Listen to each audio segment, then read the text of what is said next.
I struggled to find words to express my horror and grief at the discovery of these remains of 215 First Nations children.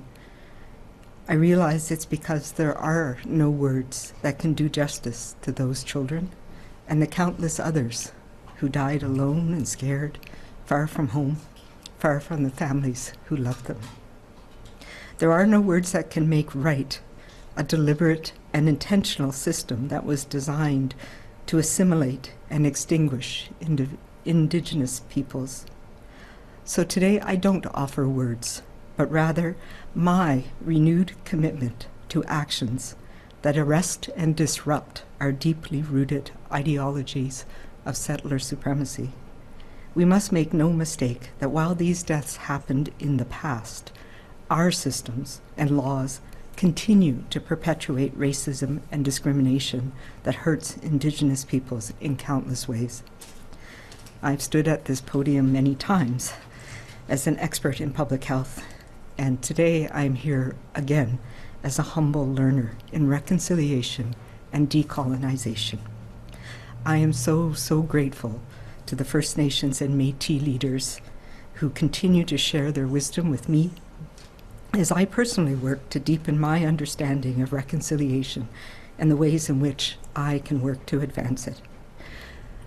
This is hard work that requires us as leaders and settlers in our systems to find the courage to accept that this is our history of colonization. It's not something that happened to First Nations children and families.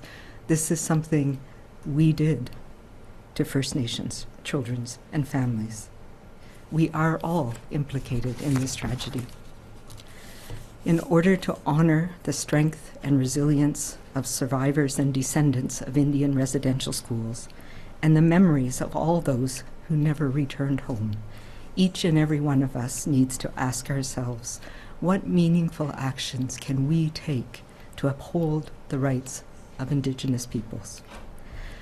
I'm very grateful that I have a team that is committed to this, and we will be coming together once again, reflecting on the many paths that we have forward. The Truth and Reconciliation Commission calls to action, the Missing and Murdered Indigenous Women and Girls calls for justice, the In Plain Sight recommendations that we received earlier this year, and the Declaration on the Rights of Indigenous Peoples Act. And we will hold ourselves accountable to an ongoing process of reconciliation that we have tried to mirror through this pandemic. We cannot get stuck in our shame and grief, but rather commit to ourselves, to one another, and to First Nations, Métis, and Inuit peoples that we will deliberately and intentionally take actions that will serve to heal rather than harm from this day forward.